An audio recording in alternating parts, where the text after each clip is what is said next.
We're almost halfway through the NFL season, and this year has been wild. Week 7 didn't really change that at all. It's starting to look like we'll never know who's truly good or not, but that's how it is sometimes. Last week, I had another great week, going 11-4, bringing my total record on the season to 68-40. After a shaky few weeks, things aren't looking so bad anymore. In this video, I'll be predicting every Week 8 game with score predictions. If you enjoy this video, then please drop a like and subscribe if you're new. Subscribing takes just a second, and it really helps me out. Thank you, and let's get started. Green Bay Packers vs Jacksonville Jaguars. Here's a cool stat. Jordan Love leads the interceptions despite only playing 5 games. Here's another cool stat. Jordan Love is second in touchdown passes despite only playing 5 games. He's really embracing the Brett Favre side of him, though he still looks like Aaron Rodgers on a lot of plays as well. The touchdown to Tucker Kraft was a thing of beauty. The Packers overall look great and really shut down the Texans passing game. The Jaguars were able to beat the Patriots and save Doug Peterson's job for one more week, but it's the Patriots, meaning that win is about as impressive as KSI's new music. The Packers should take this one easily, and I have them winning 31-20. Doug, you can't stay there forever. Arizona Cardinals vs Miami Dolphins. The Cardinals are the weirdest NFL team ever. They're the embodiment of inconsistency. But hey, they won, so that's what matters. They gave up a lot of yards, but their red zone defense was great, and they need to build a James Conner statue because that man almost single-handedly carried their offense and my fantasy team. The Dolphins are getting Tua back, and he's decided to not wear the Guardian cap for whatever reason. One of the major early signs of CTE is impaired judgment, so that's not good. But he's gonna play, which should allow the Dolphins to actually have a functioning offense. Call me crazy, but I see Tua getting a win in his first game back, beating the Cardinals 27-20. As long as the Dolphins running game is good and Tua doesn't throw 5 interceptions, the Dolphins should win this game. New York Jets vs New England Patriots. Well, Drake may look good again, so that's promising. Though that's kind of the only thing to talk about with the Patriots. That and Jalen Polk has been disappointing so far. But the Jets. Did you really think a Devontae Adams-sized band-aid was going to cover up the massive wound that is your offensive and defensive line? As we expected, Rodgers was pressured quite a bit, and the running game wasn't able to get anything going. Their defense was also carved up by Russell Wilson and Najee Harris. Do you regret firing your defensive head coach yet? And Devontae Adams didn't do anything either. 3 catches, 30 yards, a drop, and 0.77 yards per route run. So much for saving the Jets season. The Jets are a dysfunctional mess, and I wouldn't be surprised if they lost to the Patriots. I am going to take New York 24-21, but a win over one of the worst teams in the entire league isn't going to magically save the Jets. It's like I said on my Robert Saleh video, the Jets are going to disappoint. Baltimore Ravens vs Cleveland Browns. He's gone. He's gone. Deshaun Watson has very likely played his last snap as an NFL quarterback, tearing his Achilles in a near identical way to Aaron Rodgers last year. I never wish injury on people, but I don't feel bad for Watson at all. After all, Watson doesn't feel bad for the 24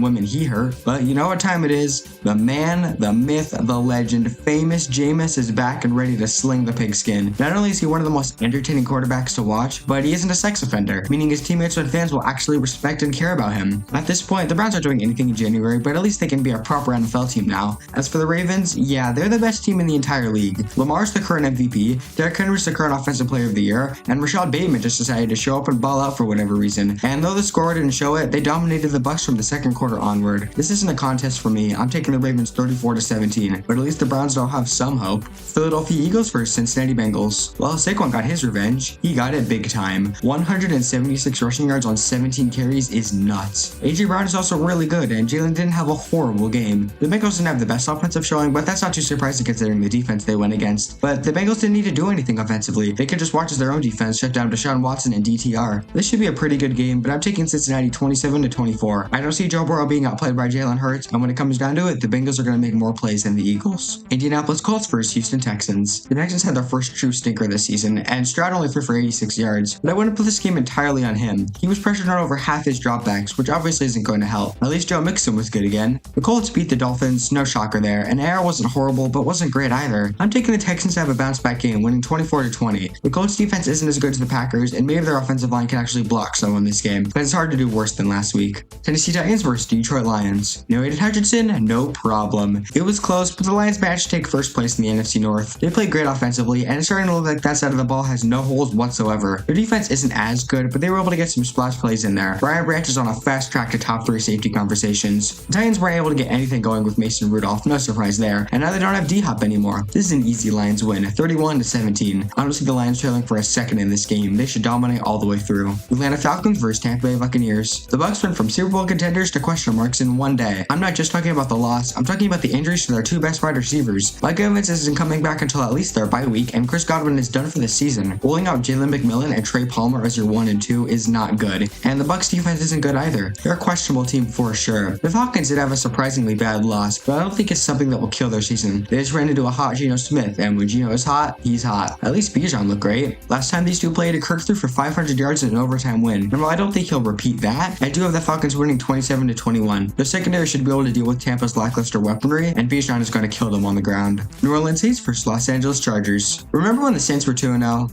I don't. Remember when the Saints had a good offense? I don't. Remember when they had a functioning team that wasn't decimated by injuries? I don't. The Saints suck, and Dennis Allen is probably going to get fired. The Chargers have their own problems, though. J.K. Dobbins has been straight ass the past 4 weeks, and they didn't score a single touchdown against the Cardinals defense. Thanks, Jalen Reagor. Both of these teams aren't very good, but the Saints are so much worse, and I'm taking the Chargers 20-14. Blow it up and draft a QB New Orleans, because this season isn't going anywhere. Buffalo Bills vs Seattle Seahawks. We're 7 weeks in, and Josh Allen has yet to throw an interception. How did we get here? I have no idea, but I guess people could stop calling him a turnover machine now. Amari Cooper was a great addition, scoring right away, and the Bills look like one of the best teams in the league after a rough couple of weeks. Seahawks also ended their 3-game losing streak. DK Metcalf is a scary dude, and Kenneth Walker's a monster. This should actually be a decent game, but I'm taking Buffalo 30-24. Josh Allen is just better than Geno Smith, and the Seahawks defense isn't the best. Chicago Bears vs Washington Commanders. Well, this sucks. We were supposed to get a Caleb Williams vs Jaden Daniels game, but now we're likely getting a Caleb Williams vs Marcus Mariota game. The Commanders beat the living shit out of the Panthers because Panthers, and the Bears are coming off a bye week and Caleb's best game of his young career out in London. If Daniels was 100% confirmed to be playing, I would take Washington, but his status is still up in the air, so I'm taking Chicago 27-20. The defense should be able to easily shut down Mariota, and Caleb has been getting better and better each week. Kansas City Chiefs vs Las Vegas Raiders. The Chiefs are the only undefeated team left, and now they've traded for DeAndre Hopkins. We're screwed, aren't we? The Raiders suck. Plain and simple. There's no more Minshew magic left, and Brock Bowers is our only legitimate receiving option. Is this game even a question? Kansas City is winning 28-14. Like it or not, they're on a fast track to three-peating. Carolina Panthers vs Denver Broncos. Carolina's a mess. They gave up 40 points to Marcus Mariota, which tells you all you need to know about them. Bryce Young is going back in, which likely won't work considering the defense they're going against. Sure, Bo Nix wasn't great, and he hasn't been great all season, but he's certainly better than what the Panthers got. I'm taking Denver 24-7. It would be a shock if the Panthers even managed to get to double-digit points. Dallas Cowboys vs San Francisco 49ers. So, how long is Jerry going to be the owner of this team? Because holy shit, they're a dumpster fire. They just look lifeless out there. Dak has been playing like ass. They have no running game. Mike McCarthy is horrible, and their defense is putting up less resistance than the British did during the Battle of Yorktown. Everything about the Cowboys is bad. They're barely beating bad to mid teams and getting completely dicked on by good teams. Even CeeDee Lamb hasn't been as good. Yeah, San Fran just had their worst game of the season so far, but I mean, come on. A team made up of kindergartners and raccoons can beat Dallas. Give me the 49ers 28-19. How is this a primetime game? New York Giants vs Pittsburgh Steelers. Speaking of games that shouldn't be on primetime, this game right here. The Giants are complete ass, which isn't a shocker. They saw firsthand how bad of a mistake they made letting Saquon Barkley go. The Steelers look really good with Russell Wilson. His processing and deep ball really opened up this offense, and they finally got George Pickens involved. This game isn't going to be good, but I'm taking the Steelers 21-10. Daniel Jones isn't going to do anything against the Steelers, and Russ should do enough to get them the win. But that's it. Those are my Week 8 NFL predictions. Where do you agree? Where do you disagree? Comment down below. If you enjoyed this video, then please like and subscribe, and that's it for me. See ya and enjoy Week 8.